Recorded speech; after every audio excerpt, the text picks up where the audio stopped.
Alright guys, what is going on? Today's video, we're going to be doing something fun. We're actually going to be putting the truck back to full weight right now. As you can see, I did some of this, there's no front skinnies and the tailgate is on. That is what I did last weekend. I wanted to get the truck back to full weight, being able to drive it a little more than being at the track.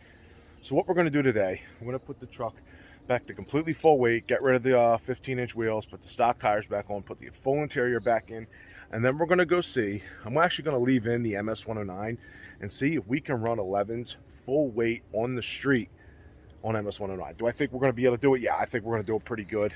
We actually did a 12-1.8 at ACO last year before we even got our new suspension setup. We ran that on the 2-inch rear drop, and we ran it with 93. So MS109 compared to 93, we pick up about, I think, 4/10 almost is what I picked up at the track. So I think full weight MS109, no problem. Now full weight, I'm probably sitting around 56 to, I'll say 5,700 pounds. We did lose a little bit of weight with the 15-inch conversion, about 50 pounds maybe. And I don't have a spare on. I haven't had the spare on in years, so I'm not going to include that. But we also added about 107, maybe 150 to 170 pounds with the blower, fluids, intercooler, all that stuff. So we're actually heavier than what we are from the factory. They list this thing at about 5,300 pounds. I weighed this at ACO. It was 5,315 full weight minus the spare actually that day, and I don't actually ever keep a spare in it. So with the blower added on, as you can see, we're about, I'll say 5,500 pounds with me, or 54 to 5,500 in between there with me, 270 pound me. As you can see, we're sitting at about 5,700 pounds full weight. Now I'm going to show you right now that we are not full weight. We are gutted, and yeah, let me show you that, and then we're going to get all the interior back in, and then we're going to take it out for a drive with the draggy. We're going to see if we can get an 11-second pass, or how, if we can even go deeper into 11s. That would be pretty cool. But let's just see what we can do. The weather is not that bad today. It's not 100 degrees. Right now it's like 65 degrees out. It's going to get to about 80. That's the high today. So before we even get to that 80, let's put the interior back in, change the rear wheels. I'm going to do it with the cutout closed too, guys. So no open cutout. You'll be able to hear the whine a lot better. You'll be able to hear the whine. Open cutout, you can't hear nothing. So what we're going to do is put the interior back in, go for a drive, and see if we can run 11 full weight on the street. But I think we can. So let's get it. All right, guys, as you can see, tailgate's already on. We're basically, for the wheels, we did this last week. We put the stock fronts back on. The rears are still on. We'll say that with the tailgate and them rear tires, this thing just looks absolutely menacing from behind with them big ass 315s on there.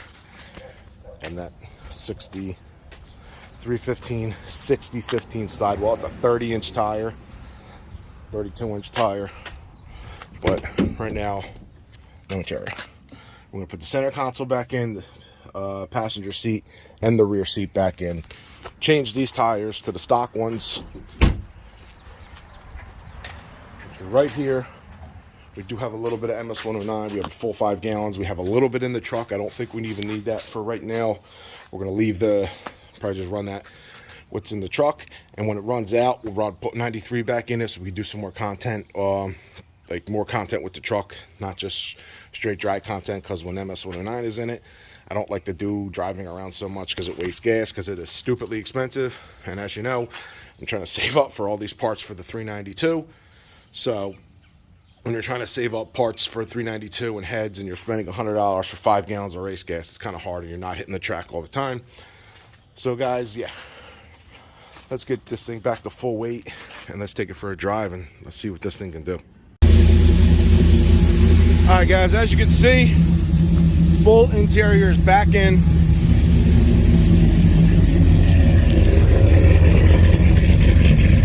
Full weight. Let's go see what we can do with this thing.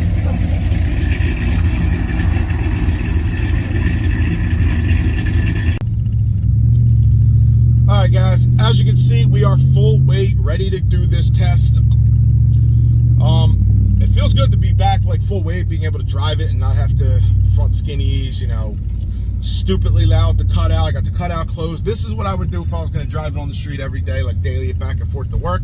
The only thing is, obviously, I have the MS109 race gas in here, but but I do miss the supercharger whine, because with the cutout open at the track, you cannot hear that at all, because the exhaust, obviously with the headers and the cam, is so loud. But I want to see what this is going to do. We have done this before a while ago, but we have new tunes. It's different weather. That was really cold weather, and we had the when we did that, we also had the backfire blow out the cutout, the QTP's actual electronic cutout.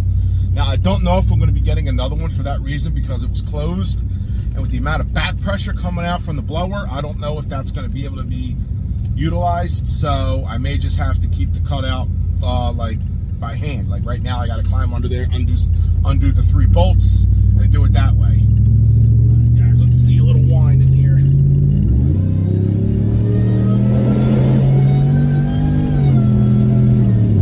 She's moving though. She is moving good, and I was barely even hitting it, but the supercharger whine is what I've missed. Like I said, I never hear it with the cutout open. So when you're just cruising, you want to give it some gas, you just hear it. And she's ready to rip. So guys, all right, we're gonna get to this test, see what we can do, and crack into the 11s full weight on the street. And I do want to get this thing to the track too, guys. I want to see what this is going to do with the track with MS-109 compared to what we did last year, 12.1 on pump gas in like I think it was like 12 to 1300 DA, maybe 1000. It was around that, so it wasn't even optimum weather. Guys, I'm sorry if you see the glare right there. Nothing I can do. It's just sunny and it's glaring in here. So we're gonna get to the first draggy test and see if we can get that 11.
Alright guys, yeah, I don't know what's going on with four-wheel drive right now. I don't know if it's because I don't know, I can't tell you.